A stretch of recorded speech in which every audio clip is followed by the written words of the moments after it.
This is CBC Here and Now.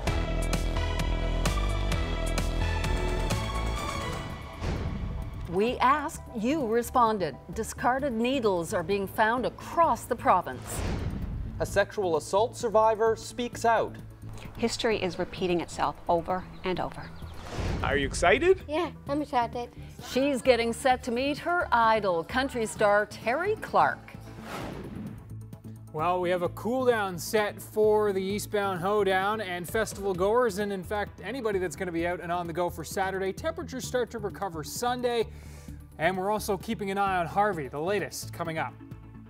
Well, we start this evening with your reaction to our CBC Investigate story about discarded needles in St. John's. Yeah, parents told us that they have to pick up used needles every day around Bishop Field Elementary School. That's prompted a lot of reaction. Here Now's Ariana Carolyn tells us what you've said. If there's one thing that we learned from doing this story is that dirty needles aren't just a St. John's problem. We put a call out on our CBC NL Facebook page yesterday for your reaction. Have you ever found discarded needles in your neighborhood? And the reaction has been overwhelming. On our Facebook page, people explain that they've seen needles near the beach in Stephenville, around the waters of Bowring Park, in Carbonear, and in Gander. We also received some photos like this one from Peter Yetman. He said that this needle was found near a popular swimming spot in Carbonear. Ali Laura sent us this photo of a pop bottle filled with needles. She found this in a black garbage bag in the east end of St. John's. Tiffany Butt sent us this photo of a pile of needles outside a brand new subdivision. And Anthony McDonald sent us this photo of 6 used needles near Longs Hill. We want to keep the conversation going. Have you found needles in your neighborhood, and do you know of any solutions? You can send us an email at yourstorynl@cbc.ca. Well, he's not a doctor, but this Carbonear man did offer to perform a circumcision on a young boy. Today, he was convicted in a Harbour Grace courtroom of a charge of advertising such a service without a medical license. Joshua Chubbs wasn't talking. Every appearance so far has been, the media has been here, which is unusual. Joshua Chubbs wasn't talking, but he has been cleared on allegations that he performed some 50 illegal circumcisions. However, Chubbs did plead guilty to offering to perform the genital surgery, a scenario that the Crown described as profoundly dangerous. He'll be sentenced on Thursday. The Crown is asking for a fine of $2,500 and probation. His lawyer is asking for a discharge, saying there was no harm done and the intense media spotlight will be enough to act as a deterrent. Every appearance so far has been, the media has been here, which is unusual certainly for an offence that's not even under the criminal code. So I mean, I think that anybody who's 23 years old who's had no brush with the law would obviously find it quite stressful.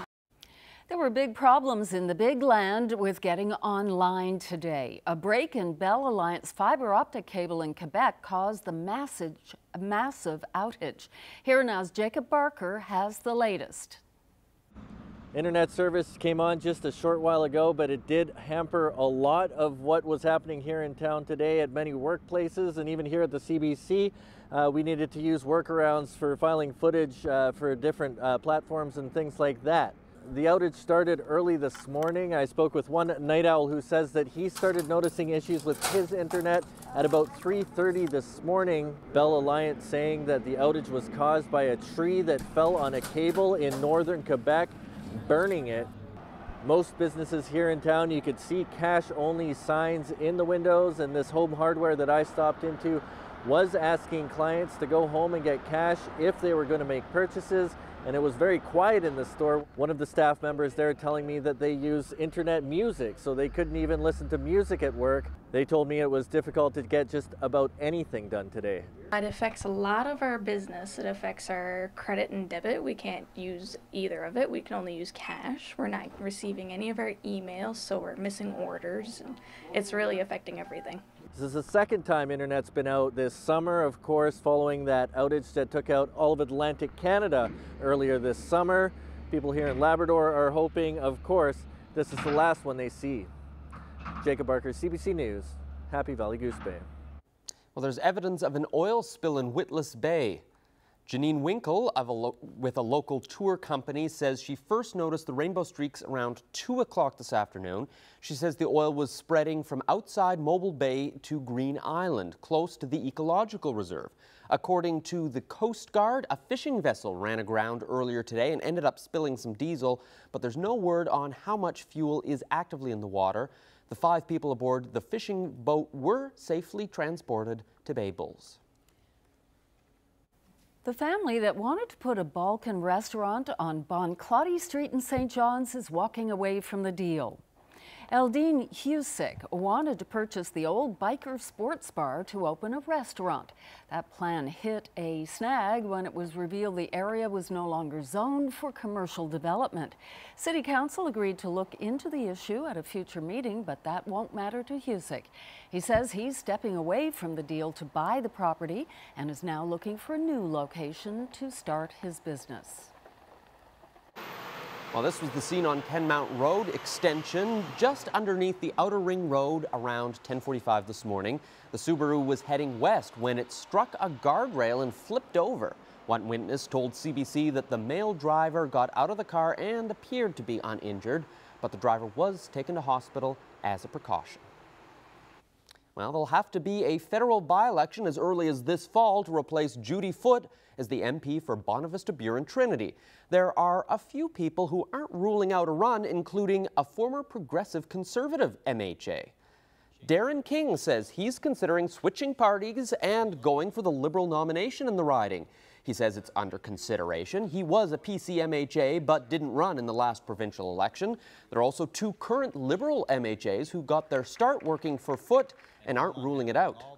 I think today is about Judy and we can talk tomorrow.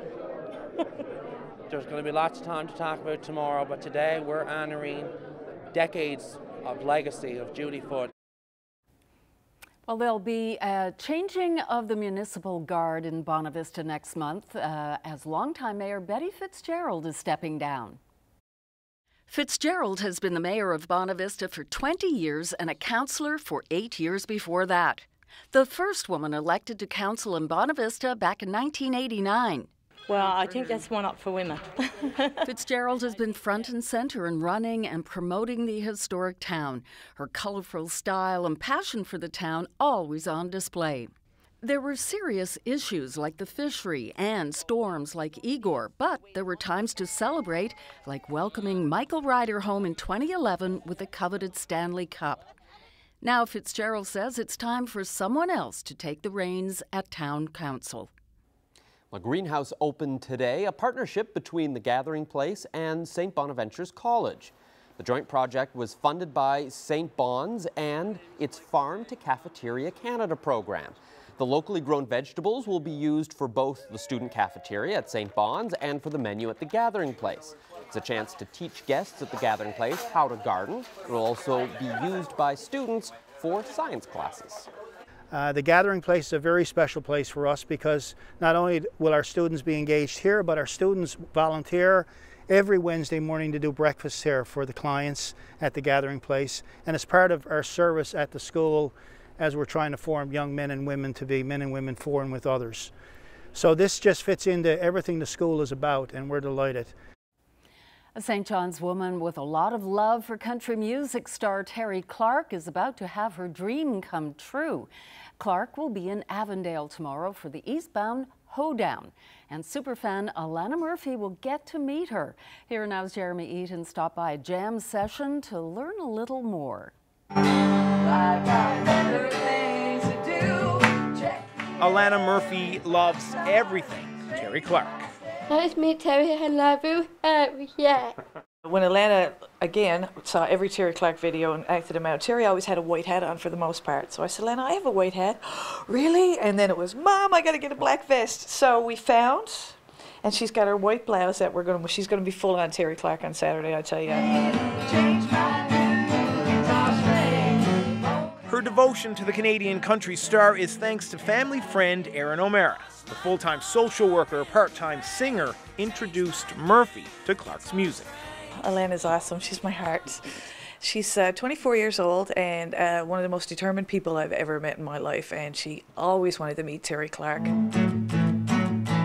O'Mara's band, The Narrows, jams in the garage behind Murphy's house. She started coming to watch before jumping in on Clark's hit tune, Better Things to Do. When the band plays that song at shows, it's Murphy who takes center stage. We jam here in her garage, so she comes to all our jams, and then she started coming as a special guest. And boys in my band are so good with her, shout out to them.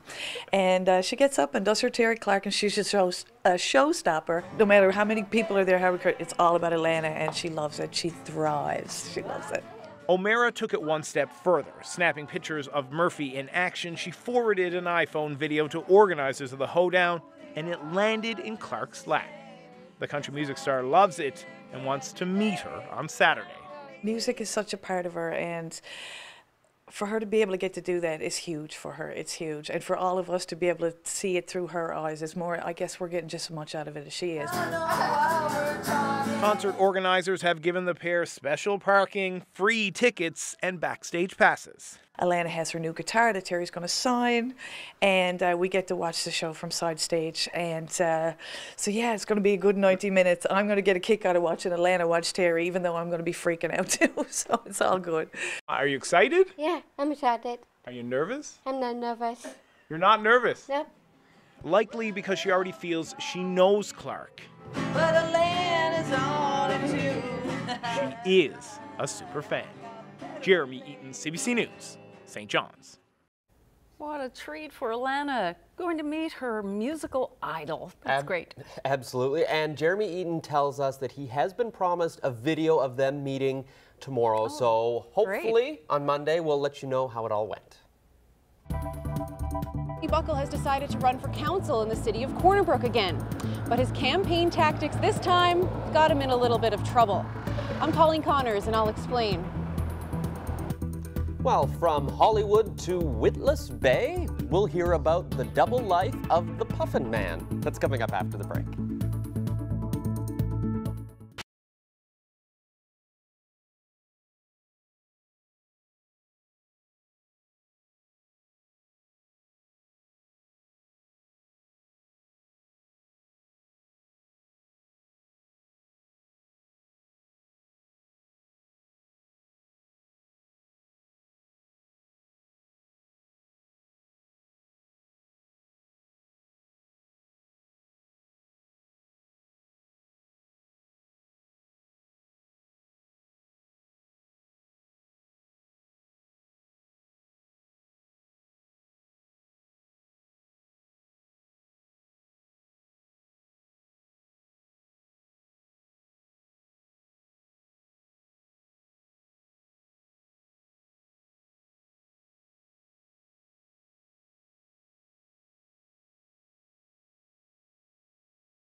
Welcome back. Cloudy now, but earlier in the week, Bay Bulls, the sun brought out this fella. We had to show you this. Look at this footage. A walrus, likely from the Arctic in search of love. I didn't write this script. That's according to marine mammal research Andrew Trites. You didn't read this before, did you? No, I didn't. Well, he says this young guy and another young male that was spotted in Brigus South earlier this week, they're likely just here to feed on a few clams and, you know, find a mate. But they say, sadly, they think these 1,000-kilogram beasts will swim back north alone. Disappointing. Better luck Oh, next look, time. he looks so sad that, you know, there's no female walruses. Massive, aren't they? Just massive. They always look sad, but impressive to see them, especially here. Okay, so it's the weekend, and we're in store for quite a cool down tomorrow, which is unfortunate because we have so many concerts on the go. I know, but we have been here before. Yeah, especially, you know, just because it's a summer concert doesn't mean you don't need to be prepared with things like snowsuits. Rod Stewart, when he was on Confederation Hill, I know people who wore snowsuits. I'm not sure. That was in the summer, too. And again, that was July. Yeah. So this is going to be, again, Rod Stewart was around 11 degrees. This is going to be a similar setup by tomorrow evening across much of Newfoundland. There is the low that's pulling away, and the long line of rain that stretches from the first low down to our new developing low along this frontal boundary. And we are, again, seeing the rain streaming in as we speak. As this new low moves in tonight, we're going to be seeing some of those steadier periods of rain move in. Looking at some pretty good rounds of rain, in fact, on the doorstep, moving up through Placentia Bay right now, on the doorstep of Placentia and Argentia, up through the Isthmus, and that rain just now working up into Metro, Clarenville, out towards the Gander region as well. We take a look at the future tracker. Again, first round of rain moves through and more to follow, and a pretty good risk of some thunderstorms overnight tonight as well. So if you are an easy waker, maybe throw the fan on tonight. It actually will be a good night for the fan as it stays very, very mild. 17, 18 degrees for overnight lows, and it will remain on the sticky side overnight tonight. We're going to start with southwesterly winds in St. John's and temperatures near 17. It's going to be the temperature drop through the early to mid-morning that we'll really feel as those northwest winds punch in. Starting near 12 degrees, Gander, Grand Falls, Windsor, and again, the periods of rain on the go early. This will fade off to the north as that system clears. Looking at a chance of showers mainly south of Happy Valley Goose Bay tomorrow. I think you will start the day dry as well as Nain. Labrador City starting near 1 tomorrow with a pretty good risk of frost. So future tracker around 7, 8 a.m. that rain starting to depart. There's the northwest wind punching in. Some lingering showers and drizzle across most of the island for tomorrow from Corner Brook to St. John's. A little bit drier up through the Northern Peninsula and a pretty solid day shaping up through most of Labrador. By the time we get to lunchtime tomorrow, we're looking at a solid 10 to 15 millimeters up to around 25 to 30 millimeters, a pretty widespread area here. We could certainly see some pockets that are north of 30 millimeters, but I think most of us are in that 10 to 30 millimeter range by the time we get to the noon hour tomorrow. So concert goers, or if you're just heading out tomorrow afternoon, again, we start near 17 or 18, but don't be fooled. By lunchtime, we're at 14 here in Metro. We're falling to 12 by supper time. Couple of sun breaks possible here on the Avalon with the eastbound hoedown. Not so much in Atlantic Fest, where that chance of showers and drizzle pretty much lingers right throughout the afternoon. Drying up through the evening, but in Central and out towards the Gathering, single digits by tomorrow evening. So yeah, perhaps snowsuit weather, depending on how much you can stand the cold. So again, I think we'll even see a bit of a temperature drop. Places like Ferryland and Argentia and Placentia, the southern Avalon tomorrow, but a little more in the way of sunny breaks there as well. Excuse me. 13 to 14 degrees, Bonavista, Clarenville, out towards Gander, Twillingate. Now we're talking about highs tomorrow. 11 or 12 degrees. A little bit warmer towards the Humber Valley, Corner Brook, a little more in the way of sunshine for that west coast and south coast tomorrow. Winds are going to be pretty light and in from the northwest here. Cool in the southeast parts of Labrador, but generally brightening skies into the afternoon and certainly warmer and brighter as we move our way inland. We'll talk about Sunday and have a closer look at Harvey, which by 6:30 may be upgraded to a Category 4. We'll have a closer look at that coming up. Debbie? Thanks, Ryan. Well, Tony Buckle is running for council in Corner Brook and decided to campaign in an unusual way by putting colorful benches throughout the city. Problem is, he didn't have permission. Here now's Colleen Connors explains the campaign predicament. It's a unique way to campaign. Building these benches, painting them really bright colors, and then putting your face on every one and placing them all over town. The problem is he doesn't have permission to put the benches all over the city. Now, municipal election guidelines say no signs are permitted on city sidewalks or right-of-ways or properties, any place that can impair visibility. A few people in town saw Buckle putting the benches around the city, and several residents complained to City Hall. Todd Flynn with the city told Buckle he had to remove the benches from city property. I told him, and he was quite understanding and apologized for the mistake and had to move accordingly. So, yeah. And what do you make of his campaign tactic? I think it's very creative. I really do. I just appreciate the fact that he stay away from city property when he does this, and but other than that, it's a neat tactic. Buckle did remove benches like this from the sidewalk and move them onto private properties and people's front lawns. And he says there are a lot more of these benches to come. But what happens when the election is all over the end of September? Well, Buckle says he's going to sell off these colorful benches and donate the money to charity. Colleen Connors, CBC News, Corner Brook. Well, after the break, we'll follow up a story from earlier this week about a report from the province's child advocate. Bev Moore-Davis is a survivor of sexual abuse, and she reacts to the deeply disturbing stories.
Welcome back to Here and Now. Many people were shocked and saddened when they read a report earlier this week by the province's child advocate.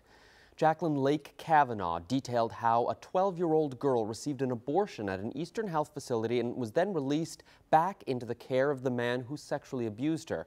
Today, a survivor of childhood sexual abuse says there is hope. Bev Moore-Davis spoke with Here Now's Mark Quinn about healing from abuse. Their conversation started with her reaction to this week's deeply disturbing story. It takes you back to that point in life as a survivor. I remember being 12, and you know, it's an unconscious thing. That little girl lives inside all of us survivors, and this is why I think it's so important to, as an adult, get the training that's necessary. Develop a support system. You know, you need to be able to talk about this. If not, that little girl is in there, that little girl or little boy, and it becomes a fight, and it's a much harder fight to deal with. It's much harder when you are dealing with it alone.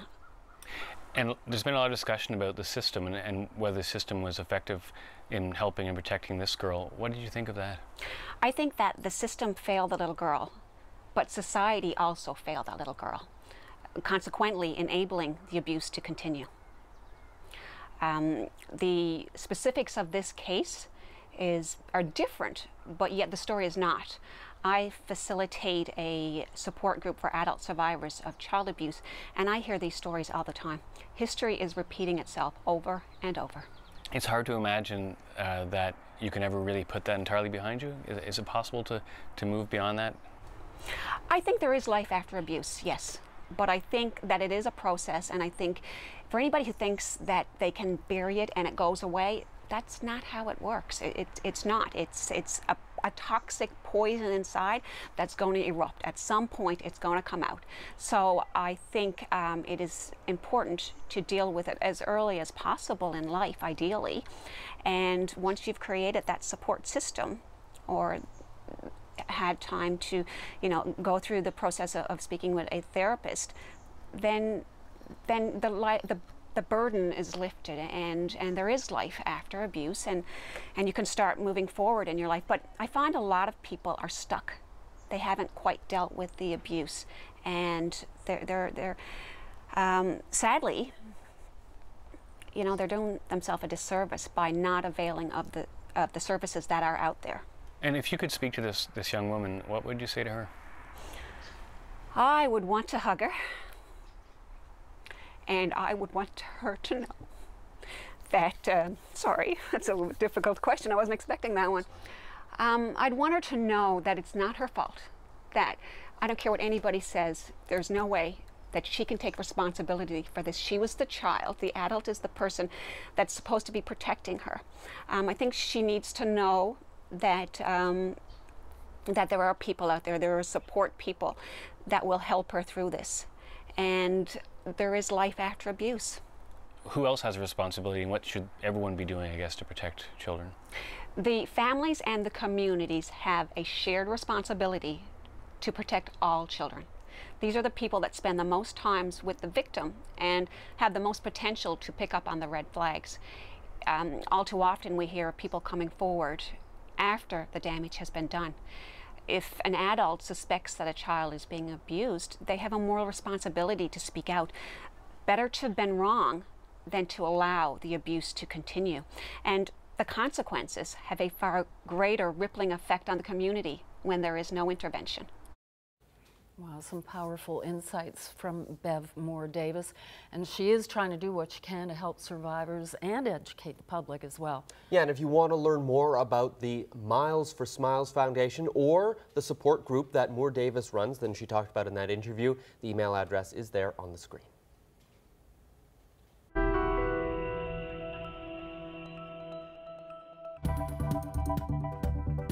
Judy Foote's resignation from the federal cabinet has left a big hole for Justin Trudeau to fill. I'll have more on that coming up.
It's the day after her resignation from cabinet, but Judy Foote says she has no regrets.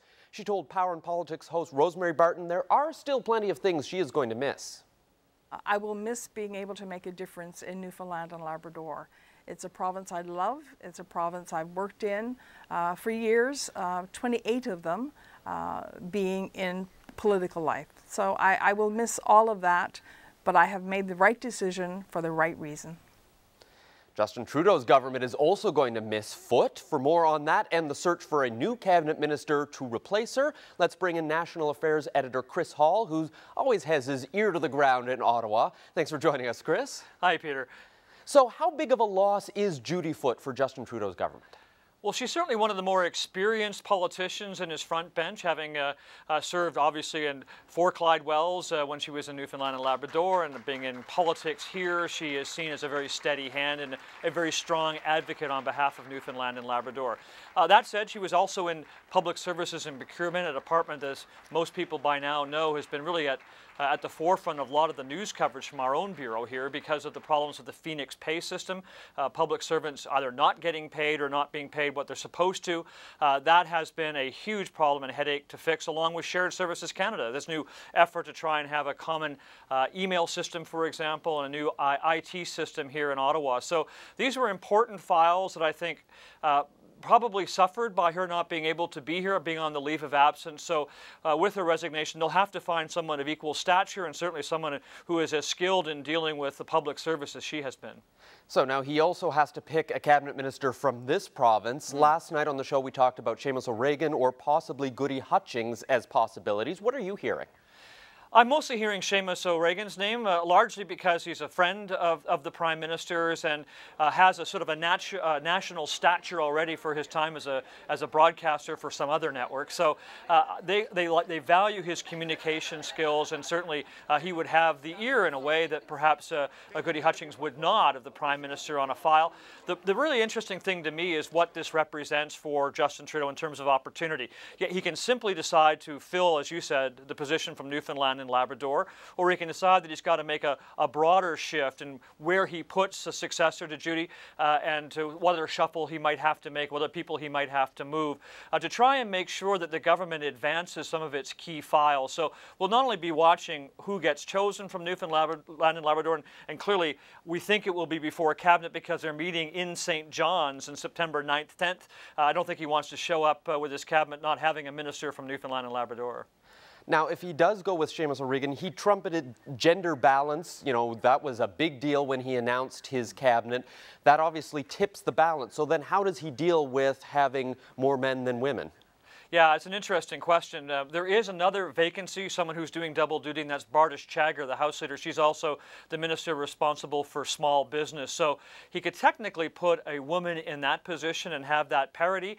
I don't think he's backing away from that, but you know, over the last year and a half that the Liberals have been in power, I think the emphasis has been on highlighting that there are women in senior positions, which Judy Foote was. And the far more important thing, I think, if he's going to try and shift, is not necessarily the absolute numbers, but ensuring that someone is given that kind of post where a lot of the women, when they were first in, were given more junior ministries. And as a result, there was some criticism of whether gender balance was really the issue or whether it was making sure that women were equally represented in the senior portfolios. Well, interesting. We'll keep an eye on it. Thank you very much for your insights, Chris. Okay, Peter, thank you.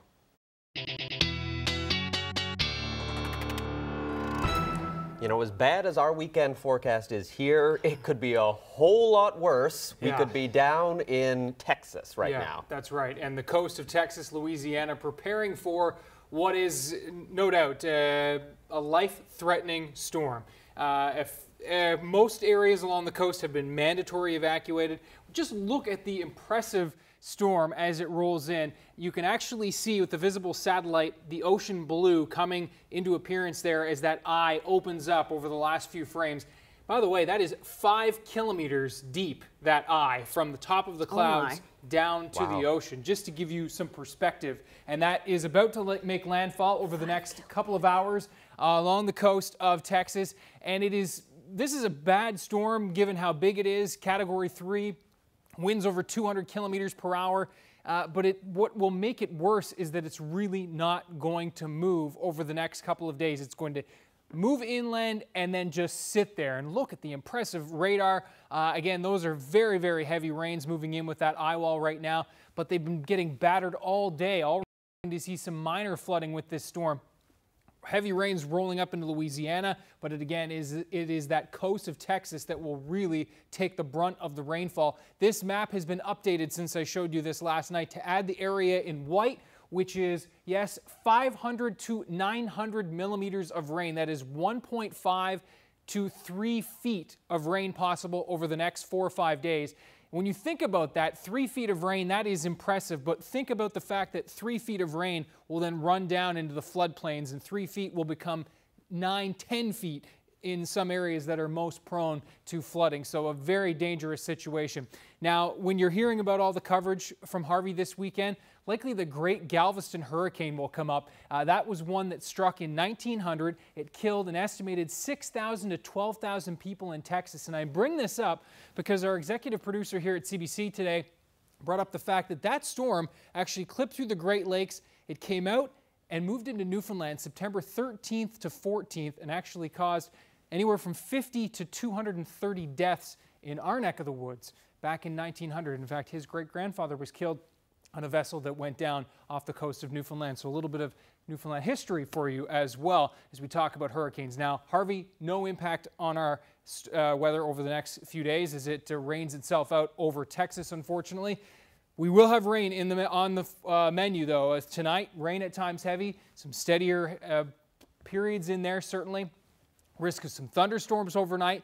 That does linger into early Saturday morning. Those rains will ease off to some scattered shower and drizzle chances into the afternoon. Certainly a mostly cloudy day. The most notable feature of tomorrow afternoon, though, will indeed be the northwesterly winds that'll have temperatures falling from 17 in the morning to around 12, 13 degrees, which is where we'll stay steady for most of the day in central parts of Newfoundland. A little bit brighter, a little bit warmer towards the west coast and back into Labrador, where we'll have a mix of sun and cloud. Now for Sunday, note that cloud deck that pretty much hangs out over southeastern parts of Newfoundland. That's an onshore flow that'll continue to bring drizzle. I think this model is overcooking the shower and drizzle chances, but it's not a great looking day here in the southeast any way you slice it, with cloud cover dominating 12, 13 degrees here across most of the Avalon. A little bit warmer inland areas, perhaps as warm as 15 and 16, shielded from that onshore flow. That's where we'll get to in central. 19 to 20 degrees towards Corner Brook, and we are looking at sun and cloud on the menu for you folks in Labrador as this area of high pressure sets up.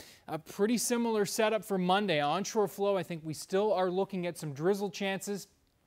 16, 17 degrees inland, still a bit cool along the coast, again with some drizzle in the mix, warming up into the 20s for central, and Labrador really looking nice, 22 to 23 degrees. Now as we look at the 7-day trend, I want to direct your attention to Thursday, Friday. Some pretty big uncertainty here with that Thursday, Friday forecast because possibility of a tropical system in the mix, at least. Forecast models are flirting with that idea. Lots of uncertainty with that, but just want to direct your attention that I'll be keeping a close eye on the Thursday, Friday setup. By the way, Wednesday, Chase the Ace forecast looking good at this point, which is good because, you know, 70-odd thousand people gathering. Now for Labrador, looking at, again, pretty good stretch here over the next few days, clouding up with some showers late week. Let's take a moment to meet tonight's young athlete. And this is 8-year-old Tara Johnston from Reedville. Tara has been a member of the Gracia Gymnastics since she was 3. Yeah, she recently participated in 3 competitions and earned 10 medals. Tara also loves skating and swimming. Congratulations, Tara. You're our young athlete of the day. When he wasn't rubbing shoulders with Hollywood stars, he was enjoying a totally different type of nightlife. We'll meet the Puffin Man after the break.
Welcome back to Here and Now. It may sound like the script of a Hollywood movie, trading the glamorous life for a simpler one. But Jurgen's show has a double life, and it isn't the script of a movie, though it does involve Hollywood. Yeah, we'd like to introduce you to the Puffin Man. Have a look.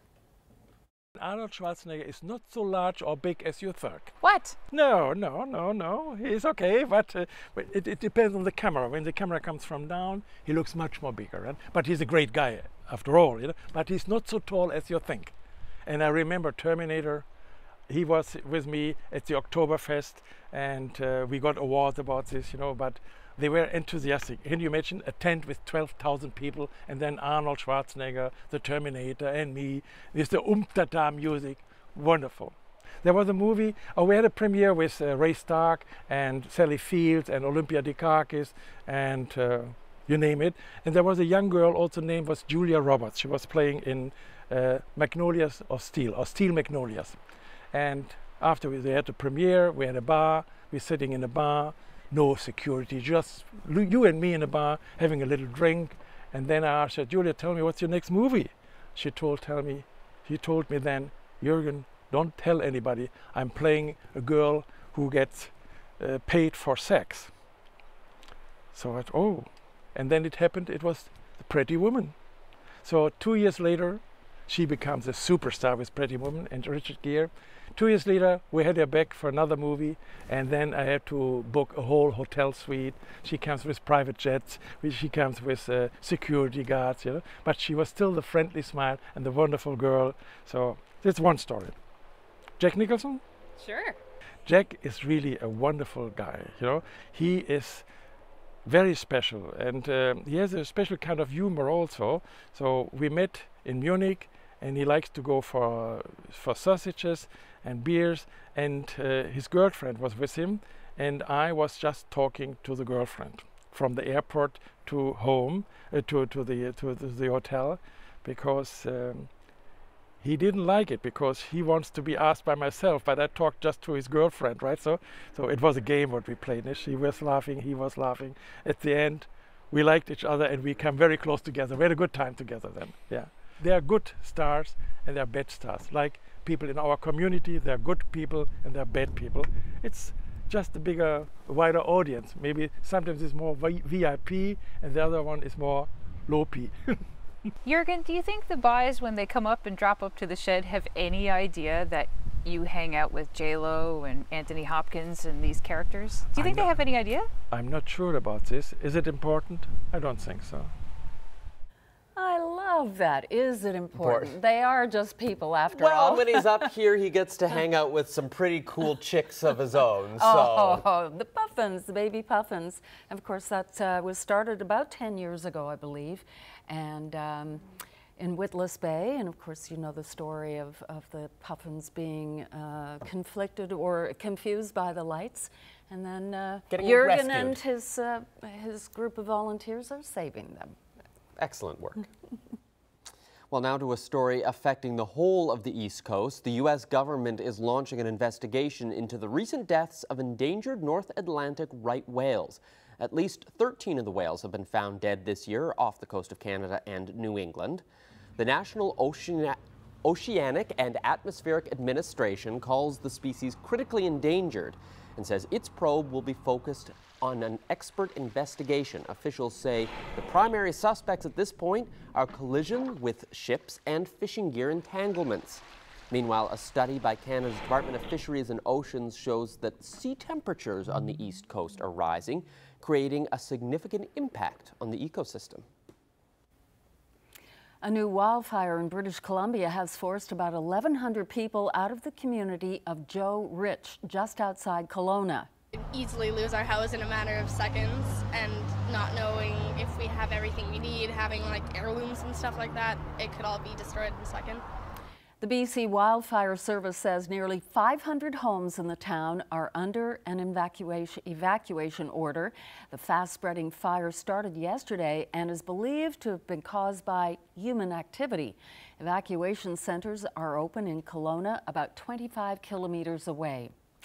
Well, firefighters in Canada who lost their lives on the job are going to be honored with their own day. I am pleased to announce that the Government of Canada proclaims the second Sunday in September of each year to be Firefighters' National Memorial Day. Minister of Public Safety Ralph Goodale says flags on all federal buildings will fly at half-mast on that day to remind people of the sacrifice firefighters make. Well, there's a new addition coming to Canadian passports. It's a gender category for people who don't identify as male or female. Ottawa is introducing an X-gender designation. Non-binary citizens who identify as neither male nor female will have the third option available by the end of the month. It's the latest in a series of policy changes supported by Bill C-16. The bill makes it illegal to discriminate based on gender identity or expression.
And welcome back once again. It is that time of year at the London Zoo.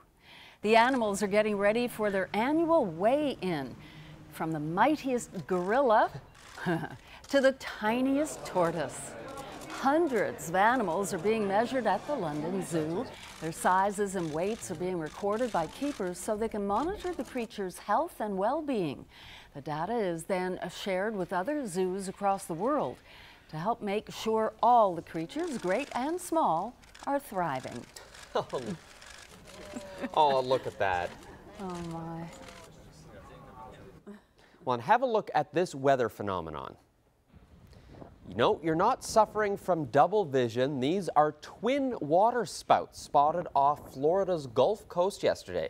The state gets about 500 water spouts a year, thanks in large part to its warm water. Double water spouts can be dangerous if you do get too close, but thankfully there have been no reports of injuries. As you like to say, Ryan, impressive looking. Absolutely. I guess fortunately we don't get a lot of them here because we don't have that warmer water that they talk about. That's right, exactly. Impressive nonetheless. Also impressive, 50-year anniversaries and birthdays. Okay, let's have a look at who's celebrating. Happy 51st anniversary to Sid and Rosalie Stiles of Stephenville. Terrence Pye of Corner Brook celebrated his 92nd birthday this week. Happy 50th anniversary to Mary and John Priddle of Port aux Basques. It's the 51st wedding anniversary for Roy and Verna Edison of Roddickton. Congratulations. Best wishes to Ron and Jessie Reed of Clarenville, who are celebrating their 58th anniversary. Congratulations to Joseph and Blanche Masters of Red Harbor, who will celebrate their 68th wedding anniversary coming up on September 1st. Happy 91st birthday to Louisa Pike of Charleston, celebrating this week. Happy 94th birthday to Margaret Norman of Lumsden. Best wishes to Alan and Ivy Huckster of Springdale on their 64th anniversary. Happy 50th anniversary to Daryl and Arlene Osmond of Grand Bank. It's a 50th anniversary as well for Arch and Eleanor Thornhill of Grand Bank. Happy 60th wedding anniversary to Hazen and June Walters from Gander, whose special day is tomorrow. Congratulations to Kay and Pat Ryle on their 53rd anniversary this week. Congratulations to Maud and Jim Strobridge of Cornerbrook, celebrating their 69th anniversary on the 30th, and Jim's 91st birthday is the day before. Ted and Ina Atkinson of Cornerbrook enjoyed their 65th wedding anniversary this week. And a happy 93rd birthday today to Margaret Hillier of St. John's. Happy 60th wedding anniversary to Helen and Roland Rogers. Best wishes to Millicent Bradbury of Gander, who celebrated her 98th birthday yesterday. Happy birthday to Freeman Upsall of Placentia, formerly of Kingwell, Placentia Bay, on his 95th birthday. Happy birthday to David Goodridge from Renews, who will celebrate being 90 years old this coming Monday. 90th birthday wishes today going out to Sam Miles, aka Dory Mate. He's in Frenchman's Cove, Fortune Bay. Happy 99th birthday to Gwen Power, living in Cupids. Happy 90th birthday to Vera Spurl of Badger's Key, now in Wesleyville. Happy 90th birthday as well to Bertha Diamond from Change Islands, now in Lewisport. Happy 50th anniversary to Melvin and Barbara Harris from Burnt Islands. Here's something special. Happy birthday to Anastasia Keating, who will be 100 years old on Monday. She lives in her own home in Long Harbor, Mount Allington Heights, where she'll be celebrating Sunday afternoon. Also coming up Monday, Melita Barnes celebrates her 93rd birthday. She's originally from Coombs Cove, now living in Lewisport. Happy 98th birthday to Gertrude Troke of Eastport, formerly from St. Chad's. Happy 50th anniversary to Basil and Ruth Saunders of Springdale, who celebrated their golden anniversary yesterday. It's a golden anniversary tomorrow for Albert and Loretta Edmonds of St. John's. Happy 53rd anniversary to Harvey and Valma Burton of Hants Harbor. David and Rita Sullivan will celebrate their 50th wedding anniversary tomorrow. Happy 55th anniversary to Larry and Harriet Lane of Glovertown. Congratulations to Randy and Annie Whalen on their golden anniversary. Happy anniversary today to Curtis and Naomi Mitchellmore of Green Island Cove, who've been married for 63 years. Happy 60th wedding anniversary to Gilbert and Hazel Hodder of Fredericton, celebrating this coming Monday. Happy birthday today to Gladys Dowden of Greenspond, who is celebrating her 99th birthday. Happy 91st birthday to Bren Tomley today. Happy 93rd birthday to Herbert Marsh of Deer Lake. Birthday wishes to Sarah Mooney of Kilbride, who is celebrating her 94th birthday tomorrow. Happy birthday to Patricia Snoddon of Ajax, Ontario, who will celebrate her 90th birthday this Monday. A very special birthday wish to Effie Jewer in Grand Falls, Windsor, celebrating her 100th birthday. Happy birthday to Marie Wheaton, celebrating her 90th birthday tomorrow. She's from Fredericton, but is now in Gander. Happy 50th anniversary to Madeline and Jack Young of Twillingate, celebrating today. Wishing Bridget and Donald Foley of Glenwood a happy 55th wedding anniversary. Happy anniversary to Normand and Rosemary Billard, celebrating 50 years together tomorrow. Garland and Margaret Foss from Bay Vert will be married for 55 years. Happy 60th wedding anniversary to Clarence and Idella Hart of Botwood. Happy 56th anniversary to Ron and Nora Kelly of Placentia Junction, formerly of Freshwater Placentia Bay. Wishing Esther and Peter Hall of Newtown, Bonavista Bay a happy 66th wedding anniversary. Congratulations to Douglas and Linda Way, who celebrated their 50th anniversary last Friday. Happy 52nd wedding anniversary to Mary and Derm Hart of Witless Bay, and best wishes to Harold and Ivy Blackmore of St. John's on their 60th anniversary coming up on the 31st. Congratulations to everybody. Enough time to show you our beautiful viewer picture of the day taken in Pooch Cove. It looks like a tourism ad. Nikki Legg and her 2 daughters out for a run in the grass. If you do this tomorrow late day, you'll need a snowsuit. We take the good with the bad. But doesn't that speak to you of summer? That is so It's pretty. still here. It That's is right. still here. And next, one more picture to show you. Debbie popped in on the St. John's Morning Show this morning to bid Anthony farewell, and maybe you can explain the rest of it. Oh my goodness, Yep, we well- had a little tug of war there, and just look, I look very determined, don't I? This was Anthony's last day hosting the St. John's Morning Show because, as we announced earlier this year, Anthony is going to be joining Debbie and Ryan right here on Here and Now. So she's not going to let him go. No, You won. I did win. I'm not so sure if Anthony thinks he's won, but we'll welcome him to the show in the weeks ahead. We'll keep you posted. Good night.